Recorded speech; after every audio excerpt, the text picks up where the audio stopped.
끝까지 견디는 자라는 제목을 갖고 함께 은혜를 나누고자 합니다. 전 세계의 선교 운동에 불씨를 일으킨 그런 사건이 있었습니다. 이것이 2005년도에 영화로도 제작되었었는데 그 제목이 창의 끝입니다. 창의 끝, 이런 제목으로 영화가 나왔었는데 그 당시에 보신 분들이 많이 있으리라고 봅니다. 사실 이게 먼저 책으로 출간되었었는데 그 책의 제목은 영광의 문을 지나 그랬습니다.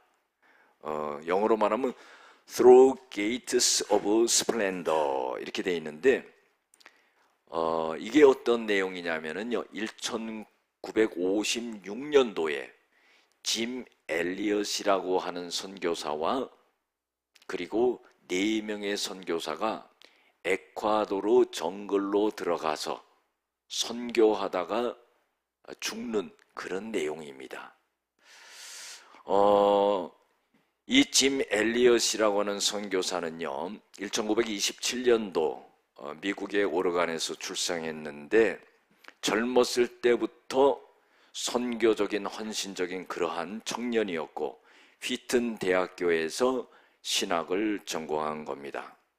그런데 미전도 종족인 이 아우카 부족을 갖다가 전도하기 위하여서 비행기를 타고 그 부족과 부단히 친해지려고 노력을 많이 했습니다.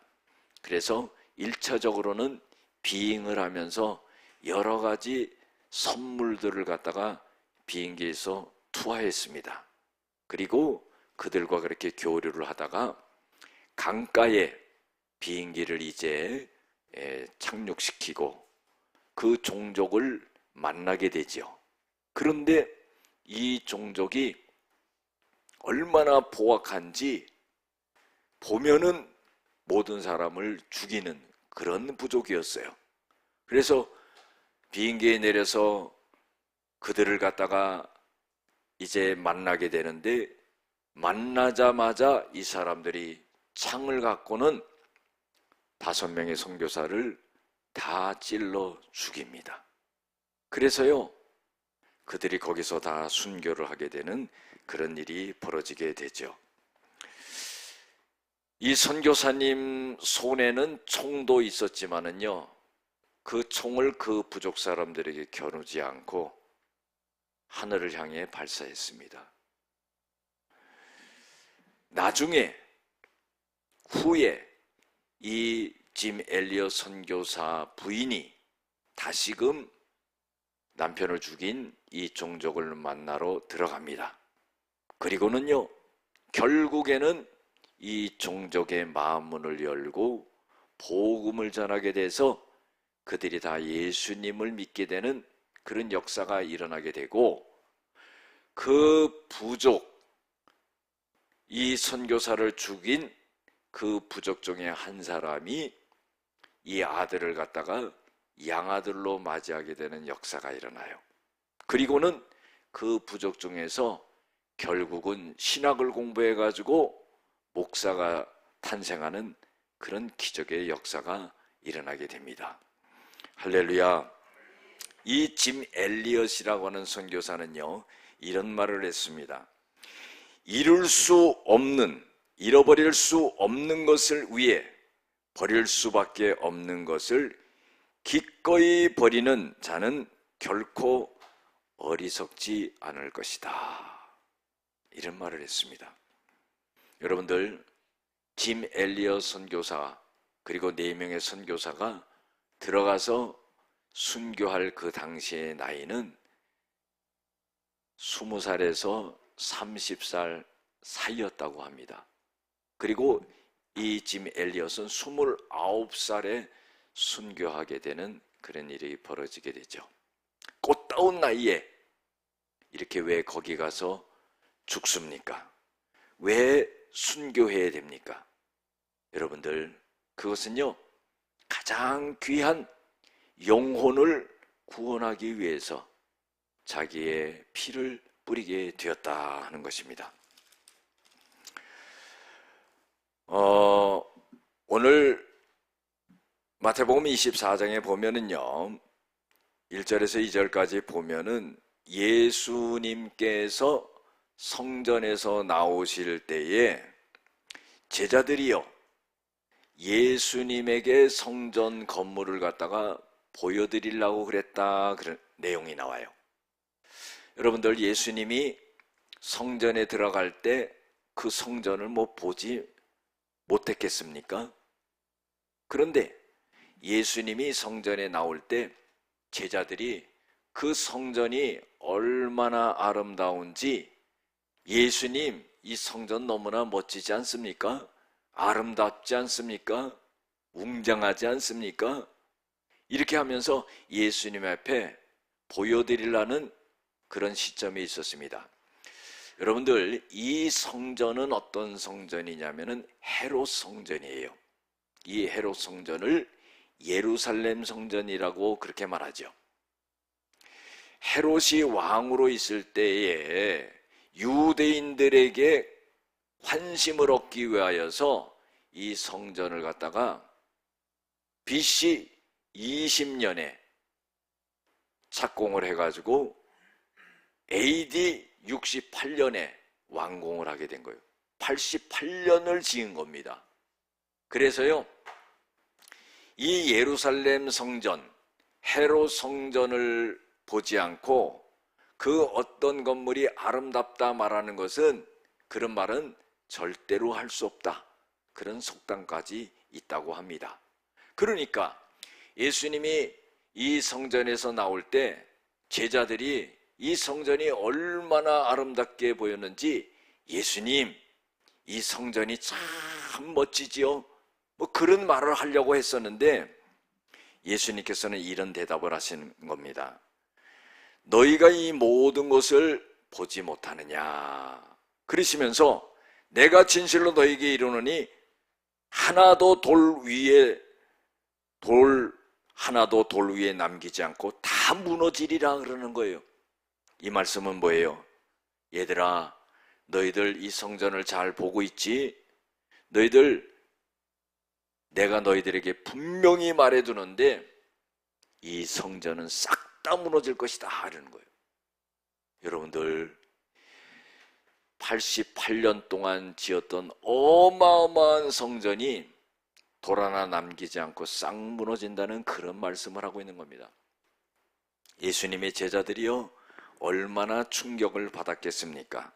그래서요, 예수님께서 감람산 위에 앉으셨을 때 제자들이 조용히 와서 물어봤습니다. 주님, 어느 때에 그런 일이 일어나고요, 그리고요, 무슨 징조가 세상 끝날에는 있겠습니까? 이런 두 가지 질문을 한 거예요. 여러분들, 때에 대해서 물을 때요, 예수님이 이때다 저때다 말씀하지 않아요.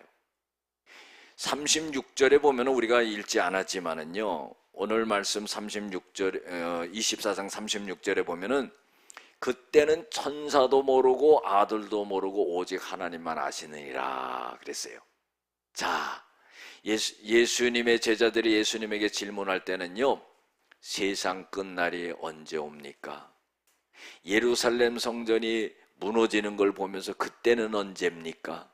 그리고 그런 일이 일어나게 되면 무슨 징조가 일어납니까? 이 질문을 한 거거든요. 그런데요, 예수님께서는 그때는 모른다, 그런 말씀을 하세요. 그런데 AD 70년에 로마의 티투스 장군이요, 예루살렘을 쳐들어와 가지고는 이 예루살렘 성전을 완전하게 무너뜨리는 그런 역사가 일어나요. 그래서 예루살렘이 돌 하나의 돌 남기지 아니하고 완전히 무너지는 그런 역사가, 예수님이 말씀하신 그 말씀이 이루어지게 되는 그런 역사가 일어나죠. 그리고는 예수님에게 질문한 것은, 이 말세의 때에는 무슨 징조가 나타나겠습니까? 그런 거예요. 그때 예수님께서요, 세 가지로 말씀하세요. 4절과 5절과 11절에 보면은 간단하게 거짓 선지자들이 출현할 것이다, 그리고 그들이 너희를 미혹할 것이다, 그런 거예요. 예수께서 대답하여 이르시되 너희가 사람의 미혹을 받지 않도록 주의하라. 많은 사람이 내 이름으로 와서 이르되 나는 그리스도라 하여 많은 사람을 미혹하리라. 11절에 거짓 선지자가 많이 일어나 많은 사람을 미혹하겠으며 그랬어요. 여러분들, 말세가 되면은요 거짓 선지자들이 출현한다 이 말이에요. 우리가 말세에 살고 있다는 것을 우리가 느끼면서 살아가고 있습니다. 그렇다면은요 거짓 선지자들이 말하는 것에 미혹되지 말아야 되는데, 그러지 않기 위해서는 어떻게 해야 되냐면 하나님의 말씀을 굳건하게 잡아야 된다 이 말이죠. 진리인 하나님의 말씀을 벗어나지 말고 그 말씀을 부여잡고 살아가야지, 이 사람 말, 저 사람 말, 저 선지자, 이 선지자, 거짓 선지자들의 말을 따라가서는 안 된다 하는 그런 말씀하시는 거예요. 두 번째로 뭐냐면 무슨 징조가 있냐면 전쟁과 기근과 지진과 환란이 있다는 거예요. 6절, 7절, 15절에서 28절에 보면은 말씀이 나오죠. 난리와 난리 소문을 듣겠으나 너희는 삼가 두려워하지 말라. 이런 일이 있어야 하되 아직 끝은 아니니라. 민족이 민족을, 나라가 나라를 대적하여 일어나겠고 곳곳에 기근과 지진이 있으리니 그랬어요. 그리고 환란이 있다는 겁니다. 여러분들, 지금 우리가 살고 있는 이 현대에요 되어지고 있는 현상들을 보면은 우리가 세상의 끝에 살고 있구나 하는 것을 많이 느끼게 됩니다. 한번 보세요. 현대의 종말론적인 그러한 말세가 오는 징조들이 나타나지 않습니까? 몇 년 사이에 세계에 일어난 일들을 보면은요 우리가 깨달을 수 있습니다. 튀르키예와 시리아의 지진이 2023년도에 일어나서 5만 명이 죽었습니다. 자연재해가 일어나고요, 캐나다와 미국의 대형 산불이 발생했고요, 파키스탄 대홍수로 2022년 수많은 사람이 죽었습니다. 2020년과 2023년에 전 세계적으로 전염병인 코로나 팬데믹에 빠졌습니다. 수백만 명이 죽었습니다. 그리고요 오늘날 우리가 느끼는 것은 뭡니까? 이 세상에요 성적으로 타락하고 동성애를 행하고 마약을 행하고 세계 곳곳에 전쟁과 기근과 지진이 일어나는 거예요. 보세요. 러시아와 우크라이나 전쟁이 있지요. 또 중동 전쟁이 일어났지요. 이런 일들이요 얼마나 우리를 깨닫게 해주는지 모릅니다. 우리가 말세에 살고 있다는 것을 갖다가 우리에게 알려주는 거죠. 세 번째로 예수님께서는요 징조에 대해서 성도들에 대한 박해가 있다 이 말이죠. 9절과 10절과 12절에 보면은 그때 사람들이 너희를 환란에 넘겨주겠으며 너희를 죽이리니 너희가 내 이름 때문에 모든 민족에게 미움을 받으리라 하는 거예요. 말세의 징조는 환란이 있다는 겁니다. 예수 믿는 자들을 죽이려고 한다는 거예요. 미움을 받는다는 거예요.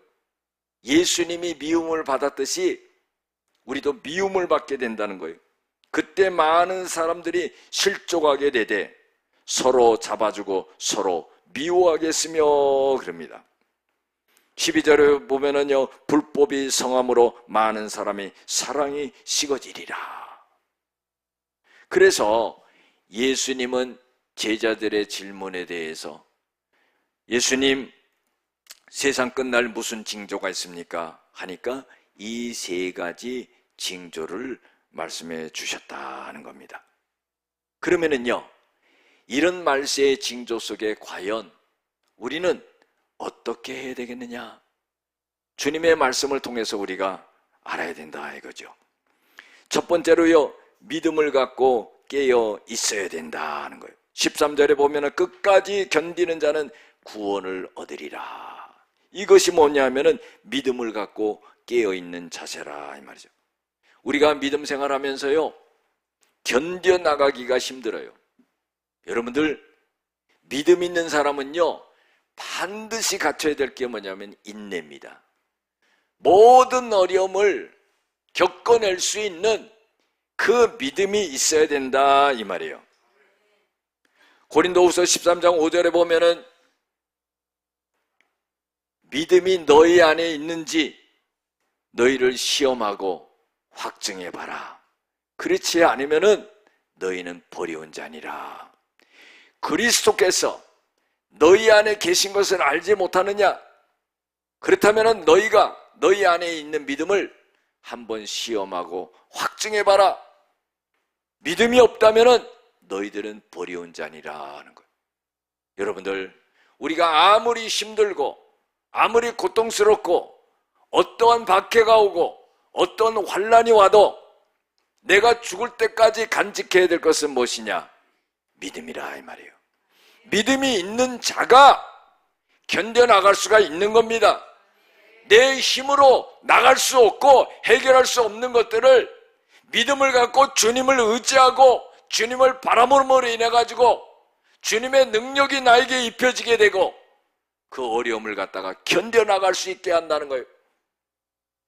내가 세상 끝날까지 함께 한다는 거예요. 담대하라 이 말이에요. 두려워하지 말라는 거예요. 여러분들, 그 믿음이 있어야 되는 거예요.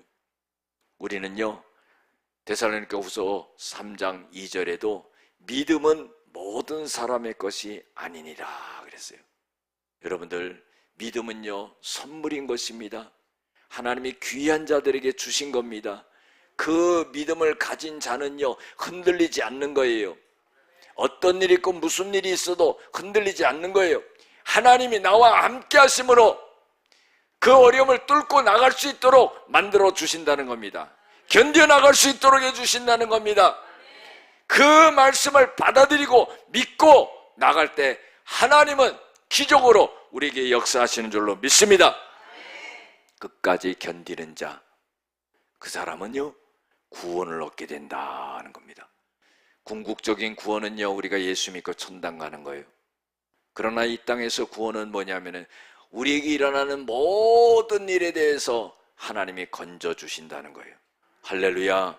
고난에서 건져주시고 두려움에서 건져주시고 환난에서 건져주시고 물질적인 어려움에서 건져주시고 산업의 어려움에서 건져주시고 인간간의 어려움에서 건져주시고 말세에 일어나는 모든 징조의 어려움 속에서도 건져주시고 할렐루야. 내가 내 믿음을 지키지 아니하면은 아무리 능력 있는 하나님도 나에게 역사하지 않는다는 거예요. 우린 그걸 알아야 됩니다. 내 믿음을 내가 지켜야 돼요. 죄악된 세상에서 내 믿음을 지켜야 됩니다. 세상 사람과 동화되지 말아야 됩니다. 죄악과 합해지지 말아야 되는 거죠. 세상에 죄짓고 살아가는 사람과 동화해서 살아가지 말아야 되는 거예요.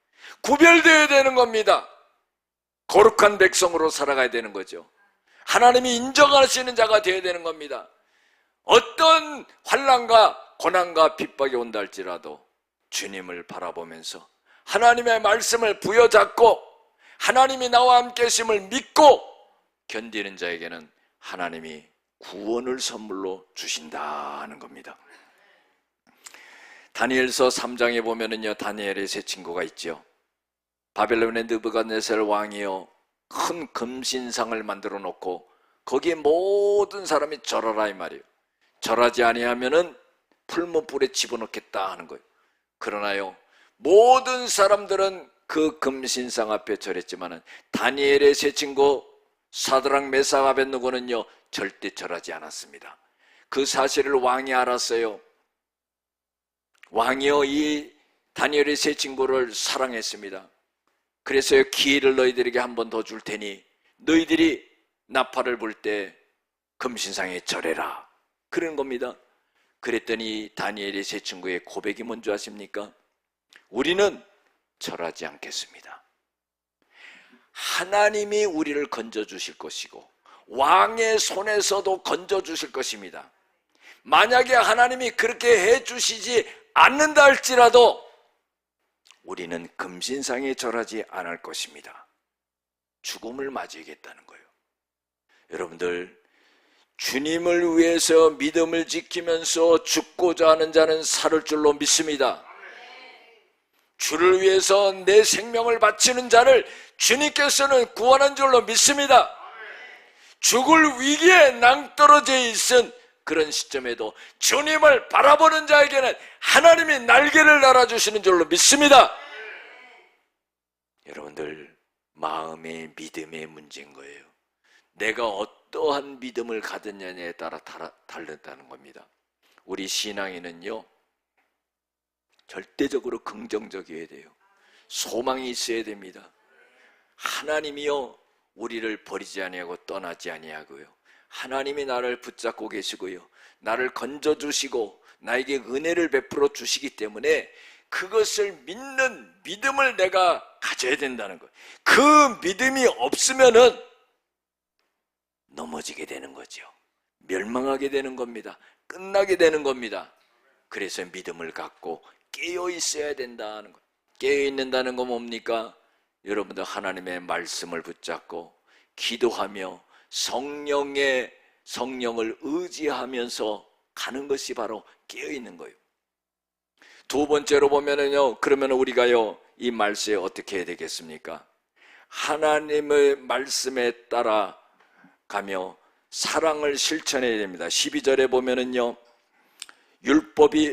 불법이 성함으로 많은 사람의 사랑이 식어지리라 그랬어요. 말세에는요, 사랑이 식어진다는 거예요. 불법을 행한다는 거예요. 악을 행한다는 겁니다.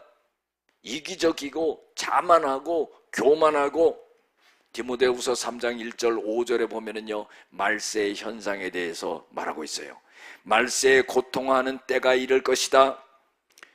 말세에는 사람들이 자기를 사랑하고 돈을 사랑하고 교만하고 비방하고 부모를 거역하고 감사하지 아니하고 거룩하지 아니하고 무정하고 절제하지 아니하고 사나우며 선한 것을 좋아하지 아니하고 배신하고 조급하며 자만하며 쾌락을 하나님의 사랑하는 것보다 더 사랑하고 경건의 모양은 있으나 능력을 부인하는 자니 너희들은 이 같은 자들에게서 돌아서라! 예수 믿는 사람들이요, 세상에 죄 짓는 사람과 똑같이 살아서는 안 된다는, 구별되어야 된다는 겁니다. 너희들은 쾌락을 사랑하며 세상에 빠지지 말라. 돌아서라. 여러분들 결단하지 않으면 안 됩니다. 신앙은 결단입니다. 마음의 다짐이 아니에요. 하나님의 말씀에 따라 결단하는 거예요. 그때 하나님의 은혜가 내려오는 겁니다. 그때 하나님이 나와 함께 하심을 경험하게 되는 거예요. 기적을 보게 되는 것입니다. 하나님의 뜻을 행하는 자에게 하나님의 역사가 나타나는 거예요. 아무리 기도해도요, 응답이 없고, 아무리 하나님 앞에 호소해도요, 하나님이 미동하시질 않아요. 여러분들, 왜 그렇습니까? 내 삶을 하나님 앞에서 바꿔야 되는 거예요. 불법을 행하는 것에서 떠나가야 되는 거죠. 세상적인 죄악에서 떠나가야 되는 겁니다. 세상 사람들이 행하는 죄악에서 우리는 떠나야 되는 거예요. 너희들은 빛이다, 너희들은 소금이다 그랬어요. 구별되어야 되는 거예요. 그리고요, 사랑을 행해야 된다는 겁니다. 우리가요, 우리나라에 유명한 목사님이 계셨었어요. 1950년대에요, 한국의 슈바이처라고 하는 분이 있었습니다. 그분이 누구냐면 장기려 박사님이에요. 그 전쟁 난리통에 병들고 가난하고 어려운 사람들을 위해서 당신의 집을 병원처럼 꾸며가지고 사람들을 돌보고, 치료비가 없는 사람은요 그냥 돌려보내고 그랬습니다. 부인이요 뭐라고 말하냐면은 당신은 내 남편이 아니라 저 환자들의 남편이다 그랬어요. 너무나 훌륭한 분입니다. 이 장기래 박사님은요 이런 말을 했어요. 나는 의사가 아니다. 하나님이 쓰시는 도구일 뿐이다. 나는 예수님의 사랑을 흘려보내는 통로일 뿐이다. 여러분들 얼마나 겸손한 자세를 가졌습니까? 주님의 사랑을 말로가 아니라 삶으로, 행동으로 실천했다 이 말이에요. 말세에 우리가 해야 될 일이 바로 이거죠. 불법을 몰아내고 주님의 사랑을 나타내는 삶이 되어야 되는 거예요. 마지막으로요, 우리가 말세를 살면서 무엇을 해야 되냐면은 세 번째로는요, 복음 전파의 사명을 감당해야 된다. 14절에 보면은요, 천국 복음이 모든 민족에게 증언되기 하기 위하여 온 세상에 전파되어야 하리니 그자의 끝이 오리라. 이게 무슨 말씀입니까? 복음이 세계 소수민족까지도 전부 전파되고 난 후에야 이제 세상에 끝이 온다는 거예요. 이것은 우리에게 복음 전파의 사명을 주시는 겁니다. 우리가요, 우리나라에 참으로 대단한 목사님이 계셨죠. 손양원 목사님, 별명이 뭡니까? 사랑의 원자탄이에요. 이분은요, 신사참배하지 않았습니다. 그리고요, 애양원에서 나병 환자들을 돌보면서 그 고름을 입으로 빠른 사람이에요. 그리고요, 공산당에 의해 가지고 두 아들이 총살을 당했는데 자기 아들을 죽인 그 사람을 갖다가 양아들로 맞이하는 그런 역사가 일어나요. 자기 아들을 죽인 사람을 사형 직전에 딸을 보냅니다. 예, 동이야, 너 가서 사형시키지 말라고 그래라. 그리고 살려주라고 그렇게 말해라. 아버지의 말을 전해라. 그리고 네 오빠를 죽인 그 사람을 내 아들로 맞이한다고 해라. 그러니까 딸이 이해하지 못하는 거예요. 아버지, 용서할 수는 있지만은 어찌 양아들로 받아들일 수 있겠습니까? 아니다. 우리가 그를 용서하고 받아들이지 않으면 그는 구원받을 수 없다. 그래가지고요, 자기 아들을 죽인 그 사람을 갖다가 양아들로 받아들이는데 사형 집행 10분 전에 사형을 집행하려고 했던 사람이요, 이런 말을 했습니다. 위대하다, 위대하다, 위대하다, 이 말을 하고요, 이 손양원 목사님의 아들을 죽인 그 사람이 사형대에서 한없이 울었다는 겁니다. 여러분들, 바로 복음을 삶으로 실천했던 거예요. 여러분들, 우리 많이 부족하지요. 그러나 여러분들, 위대한 생각을 한번 가져봅시다. 위대한 믿음을 한번 가져봅시다. 하나님의 위대한 역사를 기대해 봅시다.